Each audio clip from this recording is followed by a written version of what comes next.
네, 편히 앉으시기 바랍니다. 예수 그리스도 이름으로 하나님의 말씀 증거하겠습니다. 오늘 하나님께서 주신 말씀 스가랴서 11장에 있는 말씀을 함께 보도록 하겠습니다. 스가랴서 11장을 함께 보시겠습니다.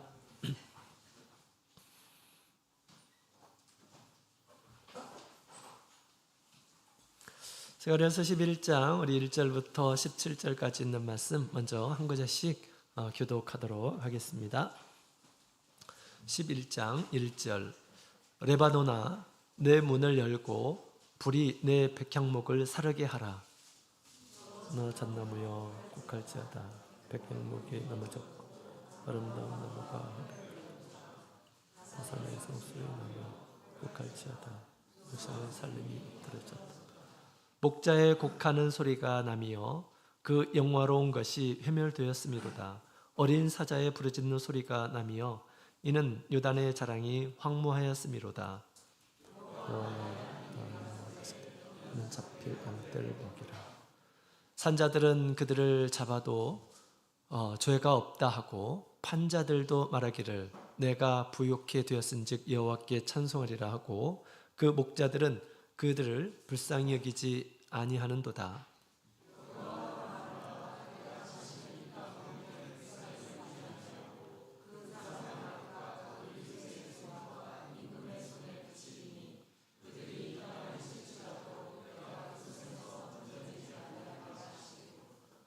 내가 이 잡힐 양떼를 먹이니 참으로 가련한 양이라. 내가 이에 막대기 둘을 취하여 하나는 은총이라 하며 하나는 연락이라 하고 양떼를 먹일세. 한 달 동안에 내가 그 생목자를 끊으라. 이는 내 마음에 그들을 싫어하고 그들의 마음에도 나를 미워하였습니다. 내가 가로되 내가 너희를 먹이지 아니하고 죽는 자는 죽는 대로 망할 자는 망할 대로 그 나머지는 피차 살을 먹는 대로 두리라 하고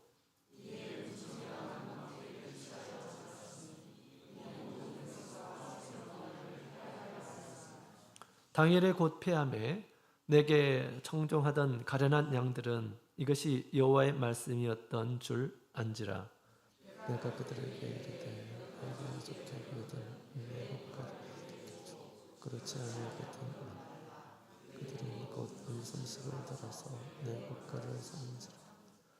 여호와께서 내게 이르시되 그들이 나를 헤아린 바 그 중가를 토기장이에게 던지라 하시기로 내가 곧 그 은 30을 여호와의 전에서 토기장이에게 던지고 네가 또 연락이라 하는 둘째 는 유다와 그에서 이제를 끊으려 하며 여호와께서 내게 이르시되 너는 또 우매한 목자의 기구들을 취할지니라.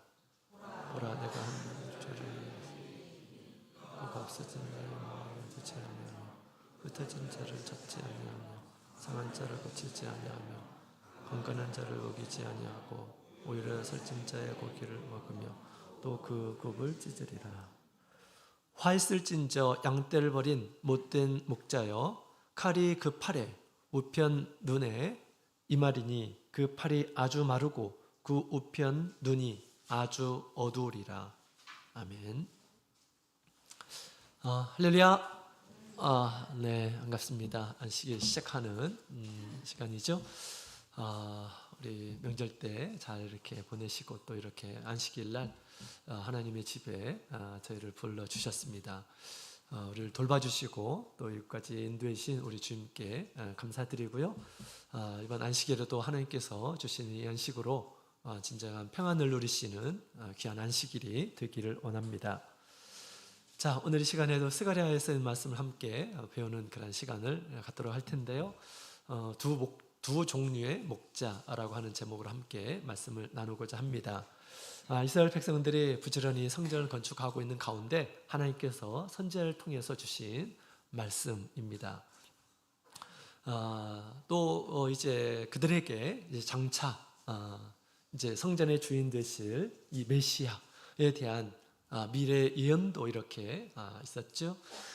그래서 너희의 진정한 왕이 출현하게 될 것이다. 그분은 겸손하여서 나귀 새끼를 타시고 오시는 분이시다라고 그렇게 말씀하시며, 장차 우리 예수님께서 어떻게 예루살렘에 오르실지에 대해서 예언되어 있는 그런 말씀도 우리가 있는 것을 확인하게 됩니다. 또한 예수님께서 이렇게 왕이 되시기도 하고요. 또 예수님께서 우리에게 주실 봄비가 있다. 그 봄비를 구하라 라고 그렇게 지난 시간에 함께 말씀을 이렇게 나누었습니다.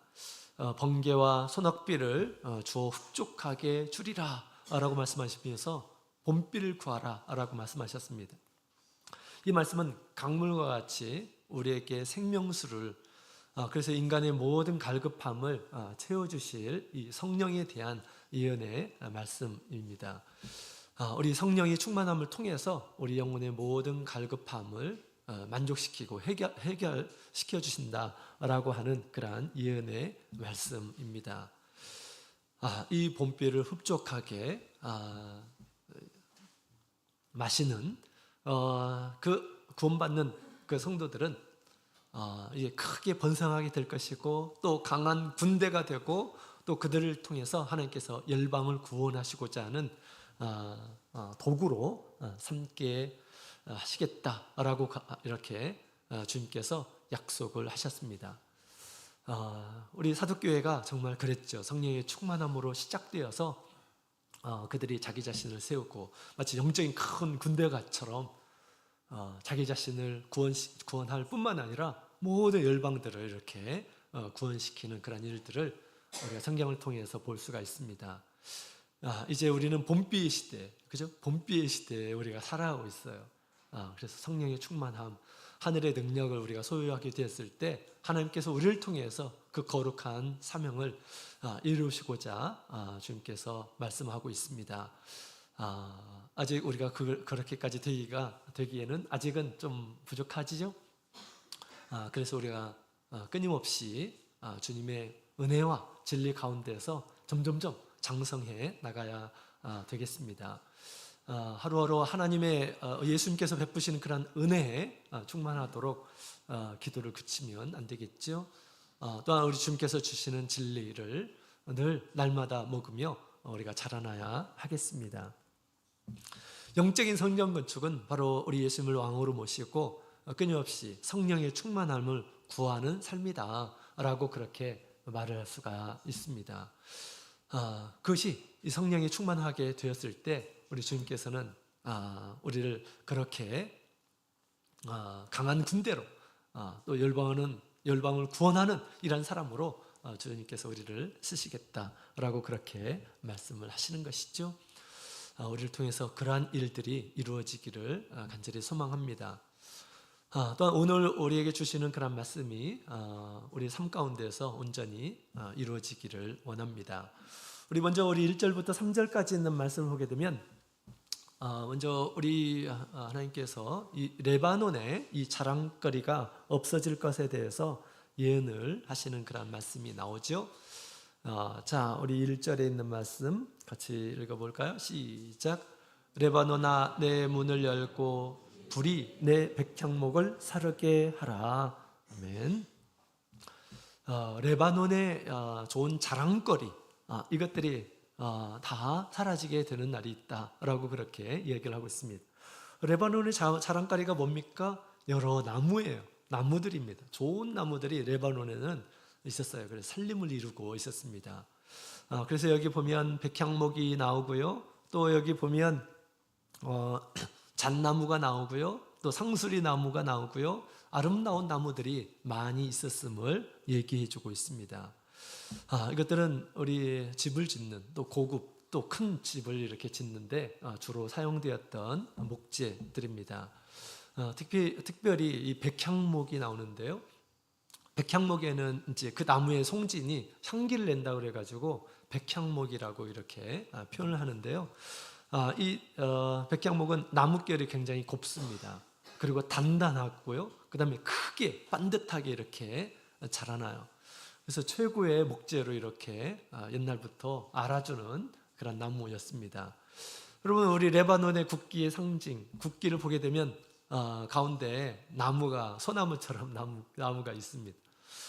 그 나무가 바로 백향목이죠. 레바논의 자랑거리입니다. 지금도 아주 비싼 가격에 팔려요. 옛날에 저희 집 앞에 오동나무가 있었습니다. 오동나무가 우리가 보기에는 별것 아닌 것처럼 보이는데 저희 부모님이 그러시더라고요. 이거 크면 정말 큰 돈이 된다고 이렇게 말씀을 하셨습니다. 그래서 오동나무를 잘 이렇게 키웠던 적이 있습니다. 이 백향목은 레바논에서 정말 귀한 그런 목재입니다. 근데 이 백향목을 불로 사르게 하라, 넘어지게 하라, 그 다음에 무성한 살림이 없어지리라 라고 그렇게 얘기합니다. 그것이 없으므로 이 목자의 곡하는 소리가 날 것이다 라고 그렇게 예언을 하고 있습니다. 레바논의 백향목에 대해서 이렇게 처음 이제 언급하고 있는데 도대체 이것이 어떤 의미로 사용된 것일까? 지금 우리 성전을 건축하는 데 있어서 하나님께서 부지런히 또 신속하게 또 손을 늦추지 않고 계속해서 그 일을 해서 완공을 하라라고 그렇게 말씀하셨죠. 완공하는 날 하나님의 은총이 크게 임하게 될 것이고 여호수아가 대제사장으로서 이스라엘 모든 백성의 죄를 씻는 일들이 있을 것이고 또 그 가운데서 예수 그리스도의 예언이 이렇게 있고요. 또 본격적으로 우리 그들의 왕이 출현하고 또 그들이 왕이 주는 생명수가 있다라고 하는 그런 예언도 있습니다. 이런 와중에 갑자기 왜 레바논의 백향목에 대한 또 어떤 저주에 대한 그런 메시지가 있는 것일까요? 이 말씀을 이해하기 위해서 계속 하나님의 말씀을 봐야 되겠죠.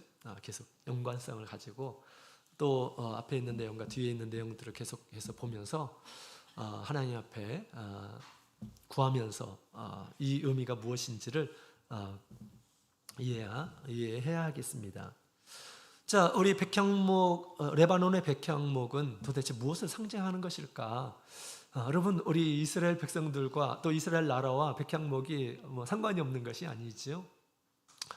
이 레바논의 백향목은 사실은 우리 백향목으로 지어진 이 성전을 상징하고 있습니다. 열왕기상 5장 또 에스라 3장에 있는 말씀을 보게 되면 솔로몬 시대에 이 성전이 뭘로 만들어졌습니까? 레바논의 백향목으로 만들어졌다라는 것을 얘기해 주고 있습니다. 수많은 그런 레바논에서 백향목을 조달해 와서 그것으로 하나님 앞에 아주 영화로운 겉보기에 정말 화려하고 또 향기 나는 그런 성전을 짓게 되었던 거죠. 물론 그의 왕궁도 그렇게 그걸로 지었습니다. 자기의 집은 너무나 화려하고 좋고 그런데 하나님의 집은 너무 형편없는 그런 모습이어서 다윗이 너무 안타까웠어요. 그래서 하나님의 집을 지으려고 이렇게 준비를 했었죠. 가는 곳마다 이기게 하시고 얼마나 많은 그런 전리품을 얻었겠습니까? 하나님께서 모든 것을 자기에게 주셔서 자기는 그저 목동에 불과했는데 하나님께서 그에게 신을 영감을 주시고 또 인도해 주셔서 나중에 왕이 되게 해주시고 뿐만 아니라 그에게 싸우는 지혜를 주셔서 또 하나님께서 함께 해주셔서 정말 많은 업적을 이렇게 남기게 되었죠. 자신을 왕으로 세우신 우리 하나님 얼마나 감사합니까? 고맙습니까? 그죠? 또 이기게 하신 우리 하나님 얼마나 감사합니까? 그 나라를 번영하게 하신 하나님 얼마나 감사합니까? 하나님의 집을 지으려고 했습니다. 그냥 아무 곳으로 이렇게 지어도 되나요? 아니죠. 그렇지 않습니다. 자기 집도 열심히 부지런히 안락하게 좋게 만드는데 어떻게 하나님의 집을 그렇게 소홀하게 관리할 수가 있겠습니까? 그죠?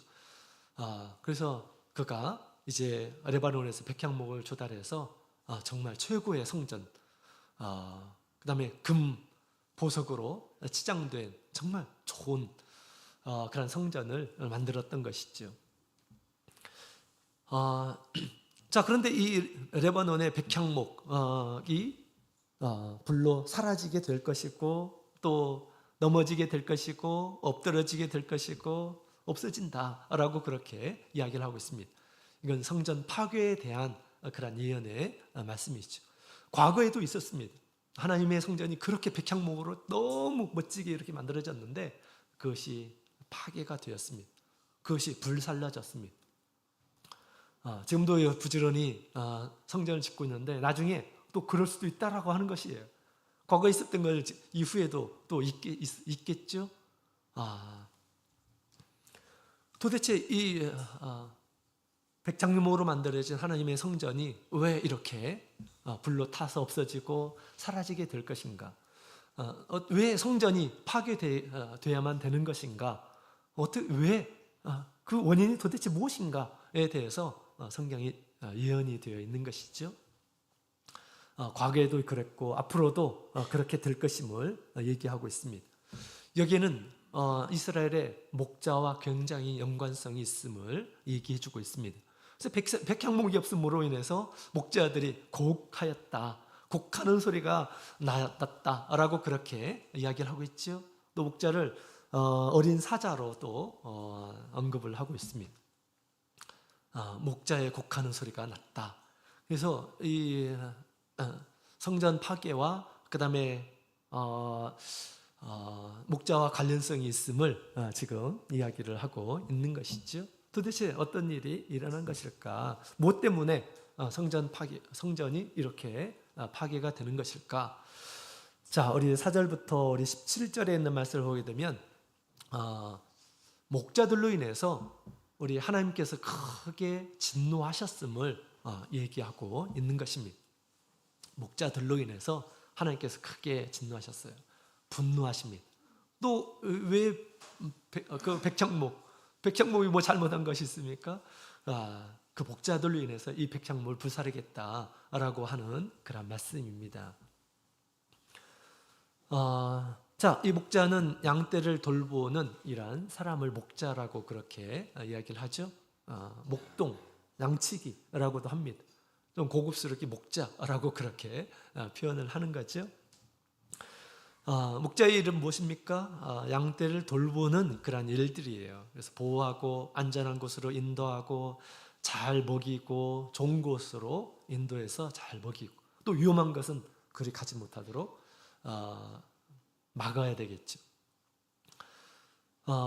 자, 여기에 보면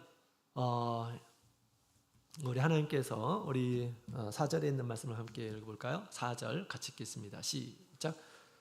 여호와 나의 하나님이 가라사대 너는 잡힐 양떼를 먹이라. 아멘. 자, 이 양떼를 먹이라라고 그렇게 얘기했는데 사실 이 양떼는 진짜 살아있는 그 양들을 가리켜서 얘기하는 것이 아니라 하나님의 백성들에 대해서 그렇게 지금 비유적으로 좀 표현을 하고 있는 말입니다. 양떼를 돌보라, 먹이라라고 그렇게 말씀을 하셨던 것이죠. 우리 예수님께서도 우리 베드로에게 그를 지극히 사랑하는 이 베드로에게 내 양떼를 먹이라라고 그렇게 말씀하셨죠. 소나 양을 먹이라고 하는 것이 아니죠. 주님의 어린 양, 주님을 믿는 이런 사람들을 양이라고 표현하는 것입니다. 내 양은 내 음성을 안다라고 그렇게 또 말씀하셨죠.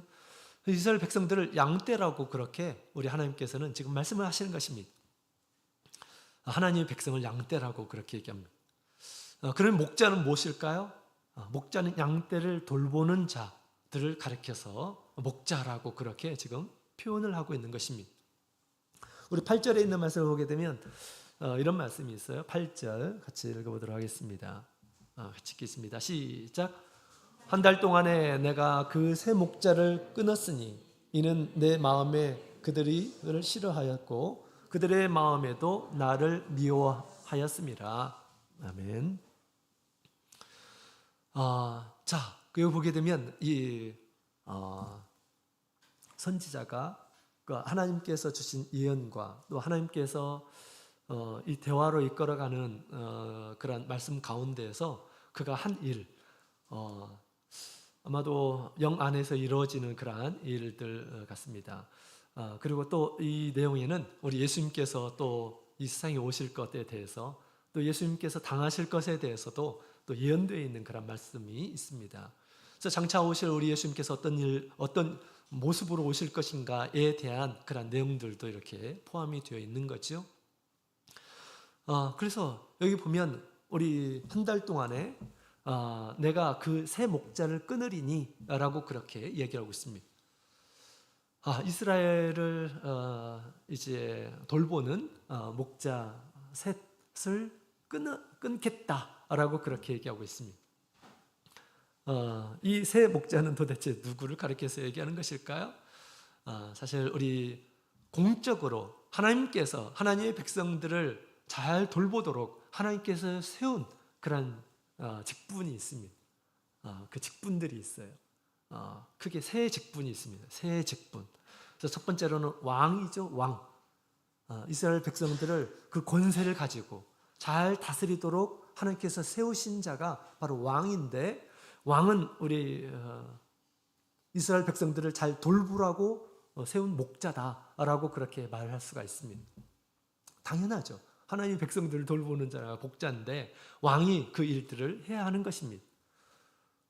솔로몬을 하나님께서 그를 왕이 되게 했어요.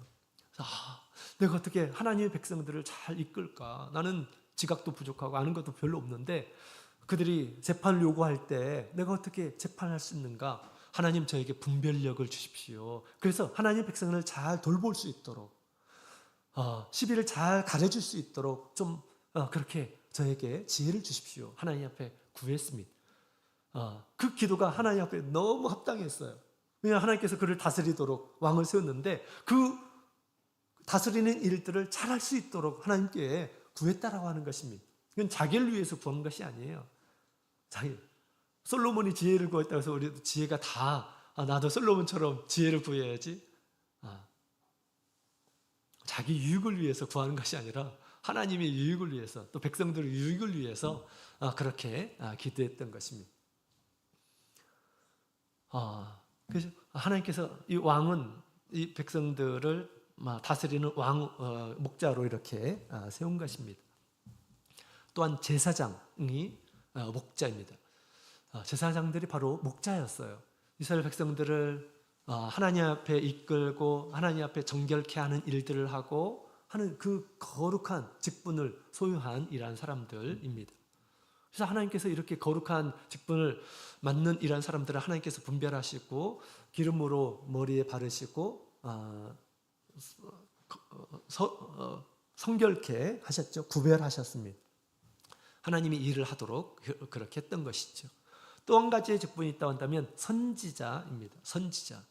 하나님의 계시를 받고 하나님의 말씀을 정확하게 알고 가르치는, 하나님의 말씀을 가르치는 그런 역할을 하는 이러한 사람들이 바로 하나님의 백성들을 위해서 세움을 받은 이러한 목자들입니다. 그래서 이 목자들을 쳤다, 새 목자를 쳤다라고 그렇게 지금 이야기를 하고 있죠. 장차 이 세 가지의 직분이 사라지게 될 것이다 라는 것을 얘기하는 것입니다.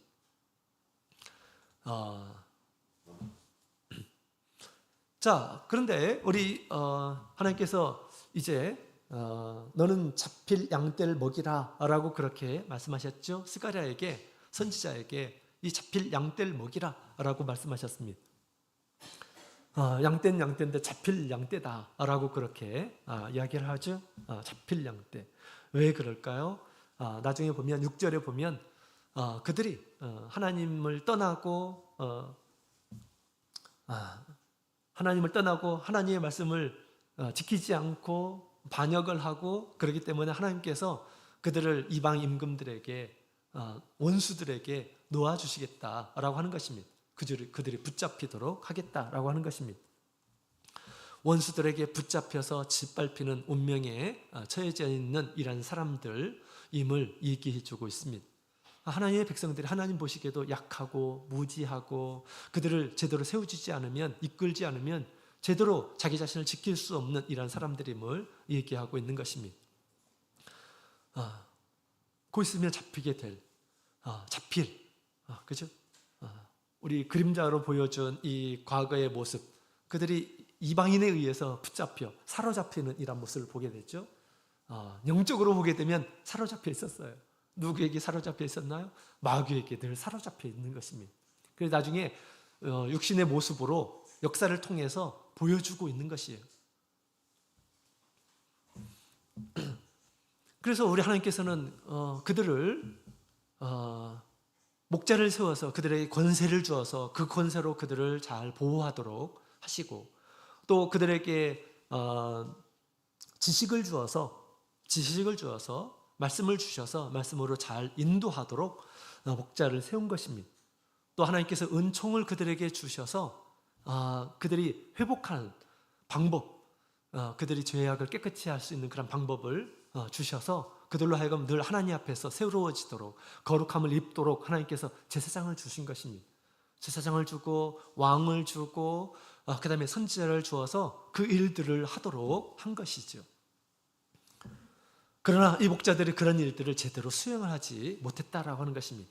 그들이 어떻게 했을까요? 과거에서부터 하나님 보시기에 이 목자들이 제대로 이 일을 하지를 못했습니다.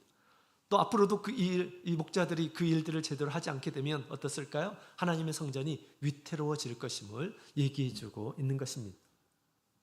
그렇다면 그들은 어떻게 그 목자의 일들을 했을까요? 우리 5절에 있는 말씀을 함께 보도록 하겠습니다. 5절 같이 읽겠습니다. 시작.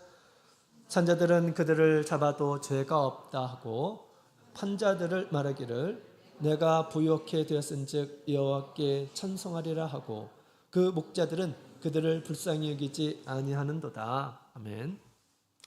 첫 번째로 이 목자들은 그 양떼들을 불쌍히 여기지 않았다라고 그렇게 이야기를 하고 있습니다.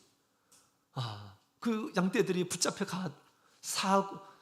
이방인에 의해서 사기도 하고 팔리기도 하고, 그런데도 불구하고 전혀 불쌍하게 여기는 그런 마음이 없었다라고 그렇게 이야기를 하고 있습니다. 하나님의 일을 제대로 이렇게 수행을 하지 못했던 것이죠. 물론 우리 모든 그런 왕들이 다 그런 것은 아니죠. 그러나 우리가 사울만 보더라도 사울은 백성들을 어떻게 활용했습니까?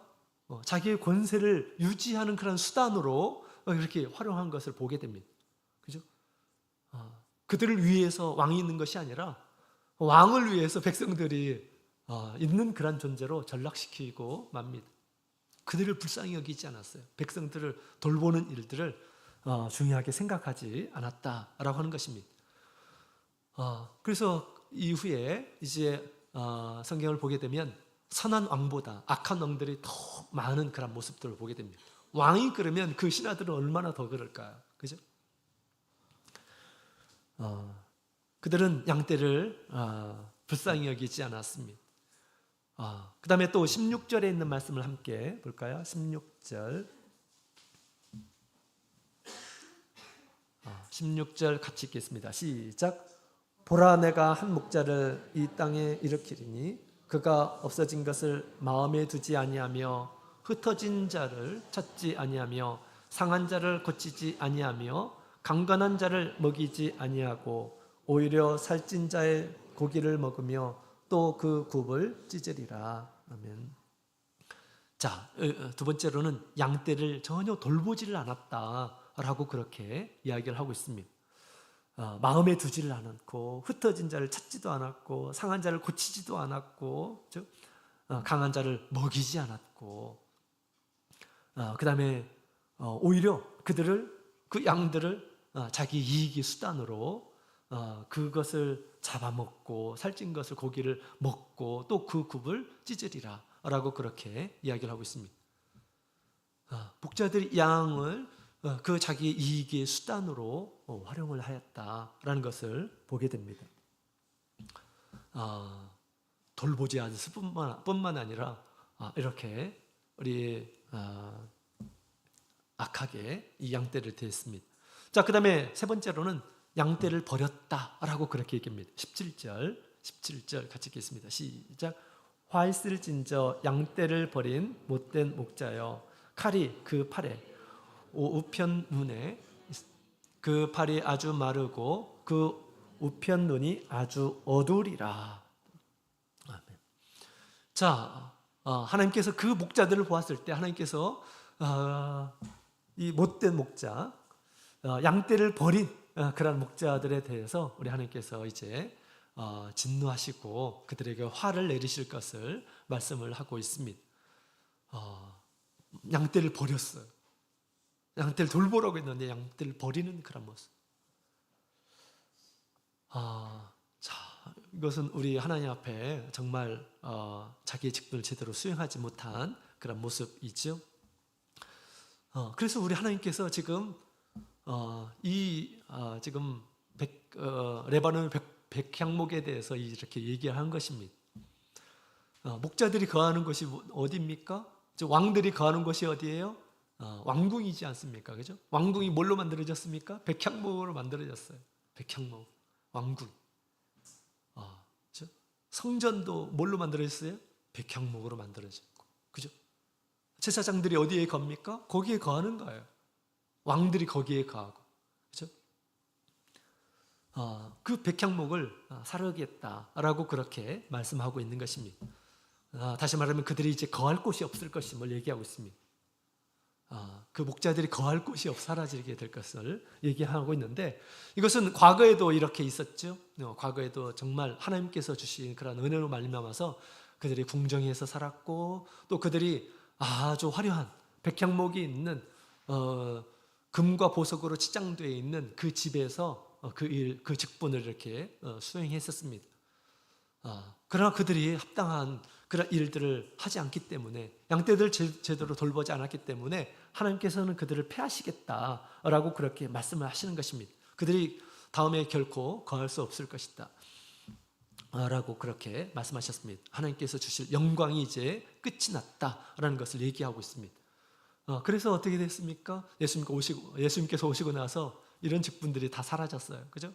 왕의 직분이 사라졌습니다. 제사장의 직분이 없어졌어요. 선지자의 직분 이런 것들도 없습니다. 그죠? 그들의 팔, 힘을 빼시겠다라고 그렇게 얘기합니다. 그들의 눈, 그들의 지혜를 없애겠다라고 그렇게 말씀을 하신 것입니다. 자, 그래서 우리 하나님께서는 이스라엘 백성들을 제대로 돌보기 위해서 목자를 세우셨는데, 이 목자들이 하나님의 일을 태만하게 하고 하나님의 뜻대로 수행하지 않음으로 인해서 하나님께서는 그들을 패하시겠다라고 그렇게 말씀을 하시고 있는 것입니다. 반면에 우리 이 목자가 아닌 또 다른 어떤 목자가 이 세상에 오실 것임을 얘기하고 있습니다. 지금 여기 스가랴에게 하나님께서 이제 너는 잡힐 양떼를 먹이라 라고 그렇게 말씀하셨는데, 그 말씀을 따라서 우리 오신 분이 계십니다. 선지자가 그 일을 했는데 이 세상에 진정한 참된 목자가 오셔서 양떼를 돌보는 일들을 하게 될 것임을 지금 예언하고 있는 내용입니다. 이 예언을 따라서 예수 그리스도가 이 세상에 뭘로 오셨습니까?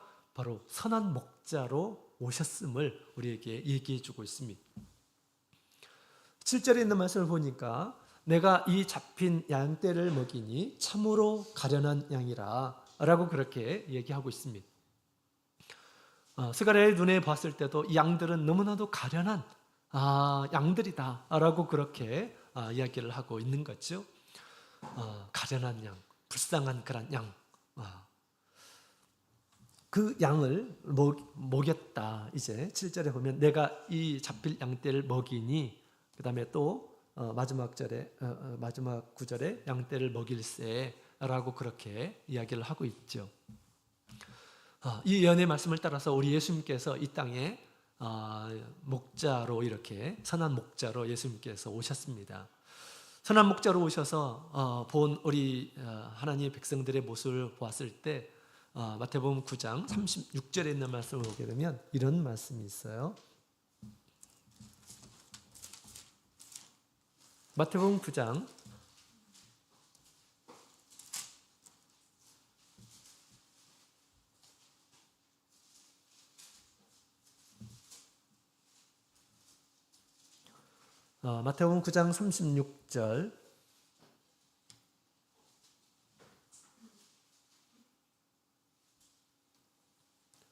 36절, 같이 읽겠습니다. 시작.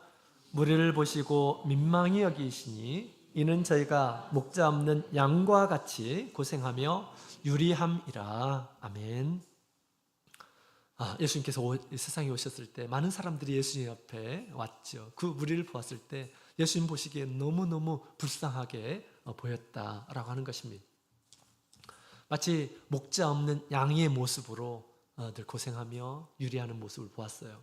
하나님께서는 그들을 잘 돌보기 위해서 목자를 세워서 그들을 이렇게 이끌려고 했는데 그들에게는 진정한 목자가 없었음을 얘기하고 있습니다. 여러분, 우리 목자 없는 양의 모습을 양치는 일한 사람들은 상상할 수가 없습니다.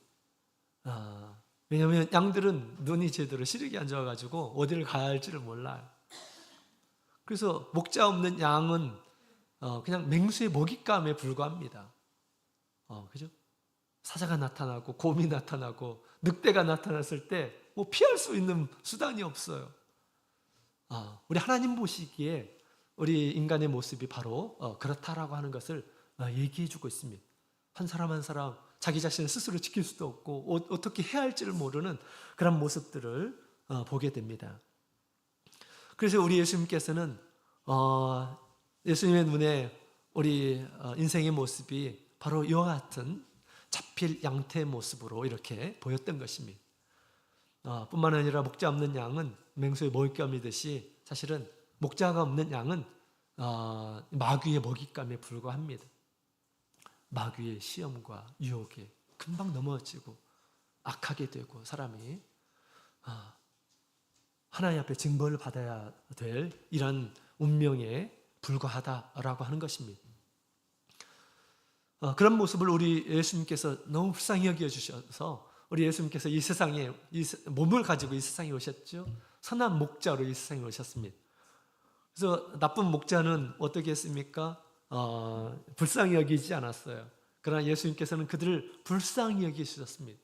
불쌍히 여기시고 부지런히 부르시고 찾으시고 그죠? 죄인들을 만나시고 또 약한 것을 고쳐주시고 어둠에 사로잡혀 있는 이런 사람들에게 자유를 주시고 치료해 주시고 이런 일들을 우리 예수님께서 끊임없이 하셨던 것입니다. 예수님께서는 이렇게 우리를 불쌍히 여겨주시는 그런 분이십니다. 그 다음에 예수님께서는 양떼를 돌보셨어요. 그 나쁜 목자는 양떼를 돌보지 않았다라고 그렇게 말씀을 드렸죠.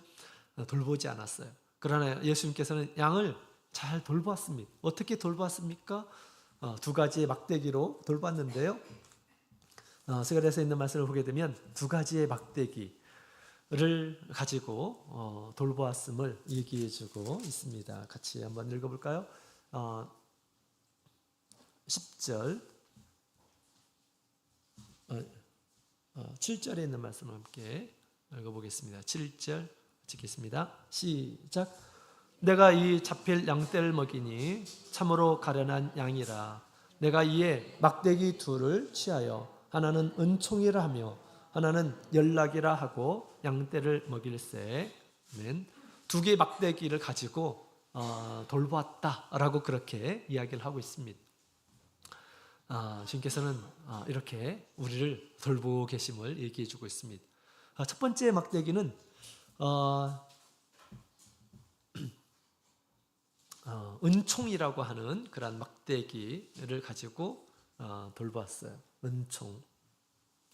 은총이라는 말은 우리 즐거운, 기쁨, 은혜라고 하는 그런 말로 이렇게 주로 사용되는 말입니다. 은혜. 그래서 우리 이와 같이 기쁨과 그 다음에 즐거움이 있는 곳으로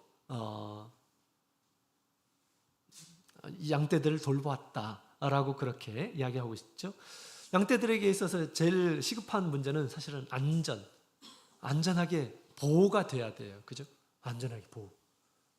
그 다음에 쉴만한 물가, 먹을 것이 있는 곳으로 가서 거기서 꼭 필요한 것들을 이렇게 먹게 되었을 때 즐거움이 있는 것이죠. 편안한 상태가 되도록 우리 총을 베풀며 그들을 돌보았다라고 그렇게 이야기를 하고 있습니다. 바로 우리 예수님께서 이렇게 우리를 돌보고 계심을 지금 얘기해 주고 있어요. 우리 예수님께서 이 땅에 오실 때 은혜를 가지고 오셨어요. 은혜와 진리가 풍성하신 그런 분으로 예수님께서 오셨어요. 은혜가 무엇입니까? 값없이 주시는 선물이죠. 예수님께 나오는 이런 사람들은 예수님께서 모든 것을 이렇게 주시는 것을 보게 됩니다. 고통, 그 다음에 어떤 인생의 문제를 가지고 예수님께 온 이러한 사람들은 예수님께서 다 해결책을 이렇게 주시는 것을 보게 됩니다. 당신의 큰 권세, 왕의 권세를 가지고 모든 것을 다 아낌없이 주셔서 그들로 하여금 기쁨을 이렇게 갖도록 하시는 것을 보게 됩니다. 우리에게도 우리 예수님께서는 우리에게 기쁨을 주시는 그런 분이시죠. 우리가 기쁨을 위해서 주님 앞에 믿음으로 간구하는 이런 사람들이 되어야겠습니다. 자, 그 다음에 연락의 막대기를 가지고 그들을 돌보셨다라고 그렇게 이야기를 하고 있습니다. 연락이라고 하는 말은 연합이라고 이런 말로 이렇게 번역되기도 했는데, 연합, 내적으로 통일되고 화합된 그런 상태를 이루시면서 돌보신다라고 그렇게 양들이 하나가 되도록, 화합되도록, 연합되도록 그렇게 하면서 돌보시는 일들을 하셨다라고 그렇게 이야기를 하고 있습니다. 무엇을 통해서 하나님께서 그 일들을 하실까요? 우리 예수님께서는 진리를 가지고 참된 말씀을 가지고 하나 되게 하시는 분이십니다. 왜냐하면 다 사람들이 각각이거든요. 제각각. 그죠? 나는 나대로, 너는 너대로 생각하는 것이 다르고, 가치관이 다르고, 이상이 다르고, 표현법이 다르고, 다 다르기 때문에 서로 오래 있게 되면 싸우고 그렇습니다. 통하질 않아요.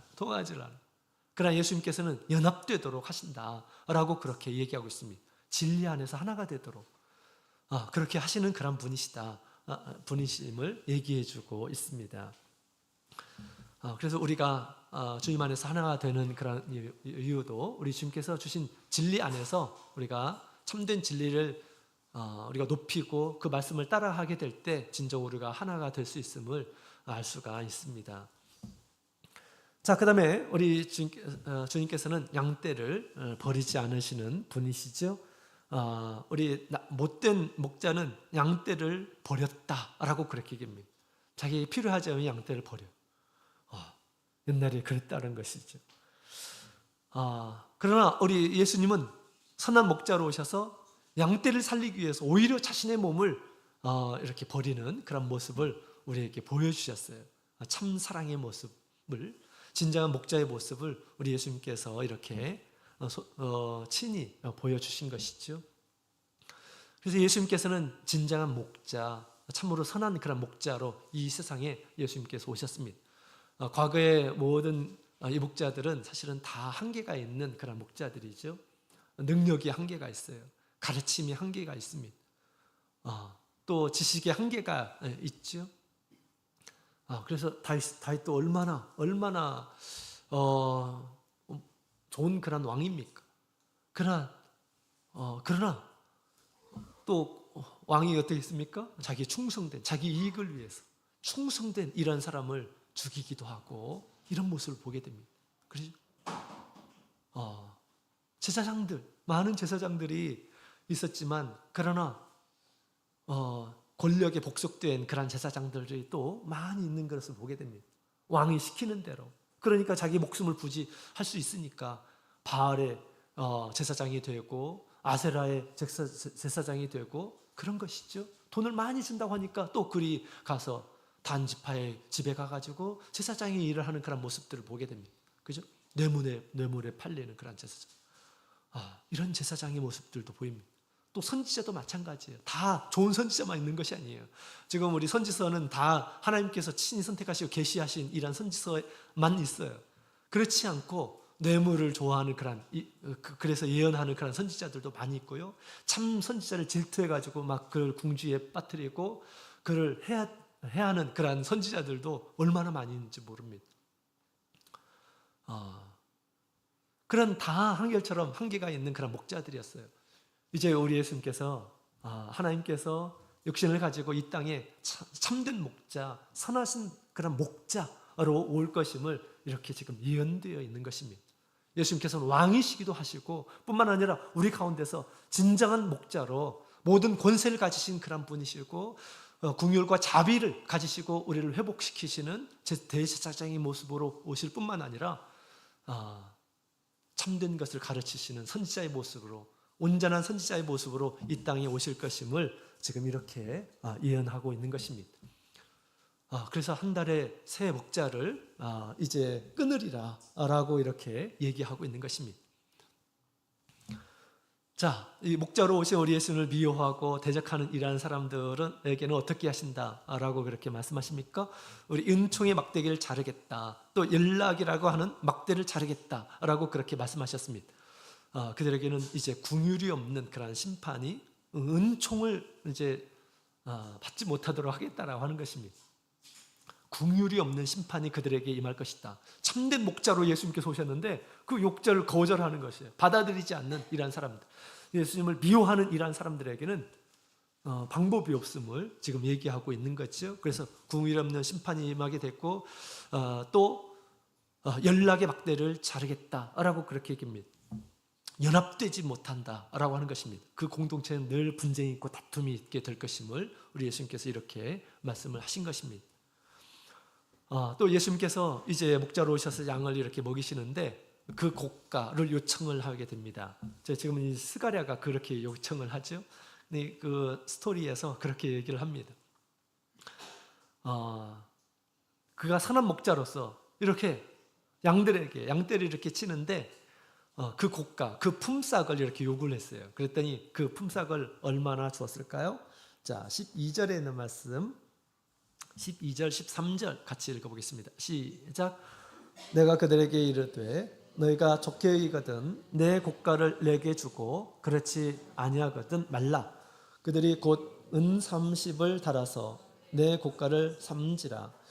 여호와께서 내게 이르시되 그들이 나를 헤아린 바 그 중가를 토기장이에게 던지라 하시기로 내가 곧 그 은 30을 여호와의 전에서 토기장이에게 던지고. 아멘. 자, 그 품삯을 이렇게 요청했어요. 목자이기 때문에 양을 다스리는 그런 일들을 했기 때문에 합당한 그 요청을 이렇게 한 것입니다. 그랬더니 백성들이 은 30을 주었다라고 그렇게 이야기를 하죠. 은 30은 많은 금액일까요? 적은 금액일까요? 그때 당시에 은 30은 노예 한 사람의 그 몸값이라고 합니다.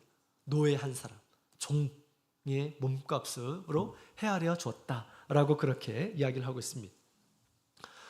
은 30을 받고 나니까 하나님께서 그것을 이 토기장에 던지라. 은 30을 여호와의 전에서 토기장이에게 던지라라고 그렇게 얘기합니다. 너무 하찮은 그런 돈을 이렇게 줬기 때문에 그것을 던지도록 그렇게 한 것입니다. 이것이 그대로 예언이 이제 이루어지는 것을 보게 됩니다. 어떻게 이루어졌을까요? 예수님의 몸에 이루어지게 됩니다. 예수님께서 이 세상에서 얼마나 많은 일들을 하십니까? 많은 권세와 능력으로 일하셨죠. 근데 이 가룟 유다가 예수님을 팔려고 했어요. 예수님을 넘겨주려면 그 몸값을 나에게 달라라고 이렇게 요청을 했어요. 대제사장이 예수님의 몸값을 얼마나 줬다고요?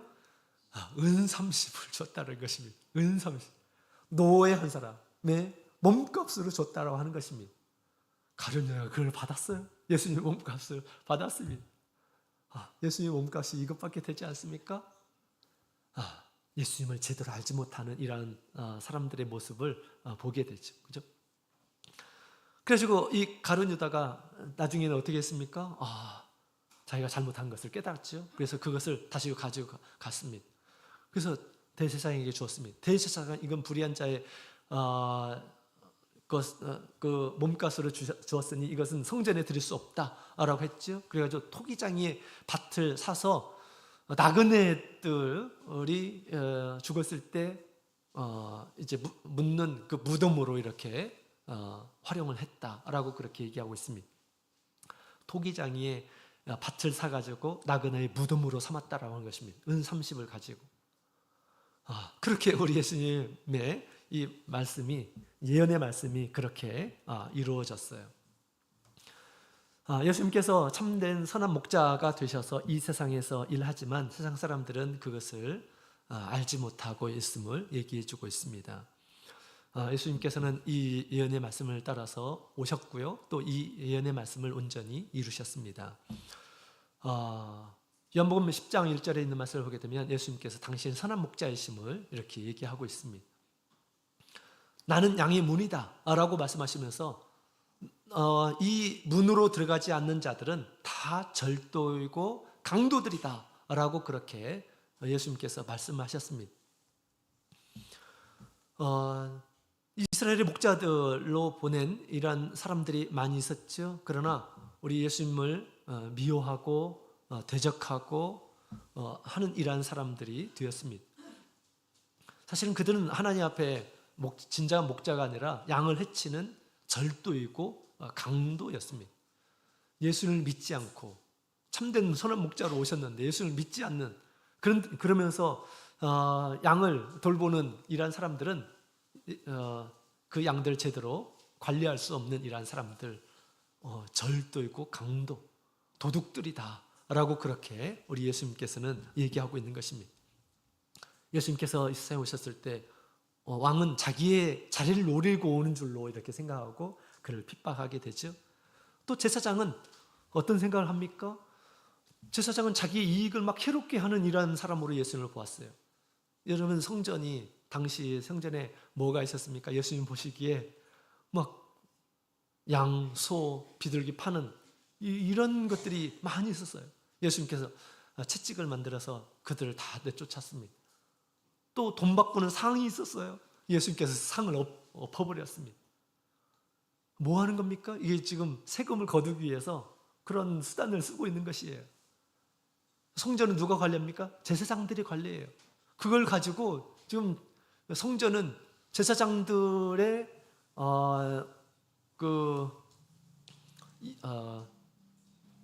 돈 버는 곳이었어요. 장사하는 곳이었습니다. 성전은 백성들을 이용해서 성전은 이 제사장들이 돈 버는 곳이었어요. 그래서 우리 예수님께서 그렇게 진노하시고 노하셔서 엎으신 것이죠. 그죠?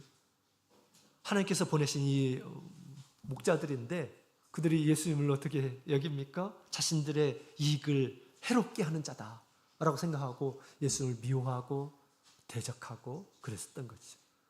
또 선지자들, 하나님의 말씀을 알고 있는 이러한 사람들은 예수님을 어떻게 생각했습니까? 자기의 권위들을 실추시키는 이러한 분으로 예수님을 그렇게 생각을 했어요. 대적하고 그렇게 했던 것입니다. 예수님의 문으로 들어오지 않는 이러한 사람들은 다 사실은 그 목자들이 아니고 다 강도들이다 라고 그렇게 우리 예수님께서는 말씀을 하신 것입니다. 오늘날에도 우리 두 종류의 목자가 있습니다. 첫 번째 목자는 자신의 이익을 위해서 있는 그런 목자들이 있어요. 그것은 과거에 지금까지 수많은 그런 예를 통해서 보여주는 그런 목자의 모습이죠. 목자의 모습입니다. 근데 또 한 가지 목자가 있습니다. 예수님과 같이, 예수님께서 보여주신 선한 목자의 모습과 같이 우리가 그렇게 양떼를 돌보는 이러한 사람들은 예수님께서 알아주시는 그런 목자입니다. 우리 예수님께서 베드로에게 내 양을 쳐라 라고 그렇게 말씀하셨죠. 목자의 일을 부여해 주신 것이에요. 목자의 일을 부여해 주셨습니다. 여러분, 우리가 사실은 다 나름대로 다 목자들이에요. 여러분의 자녀들이 있습니까? 여러분들에게 주님께서는 목자의 그 일들을 부탁을 하신 것입니다. 내가 힘이 있고 그 권세를 가지고 자녀들을 잘 믿음 안에서 돌보도록 한 것입니다. 하나님께서 나에게 지혜를 주시고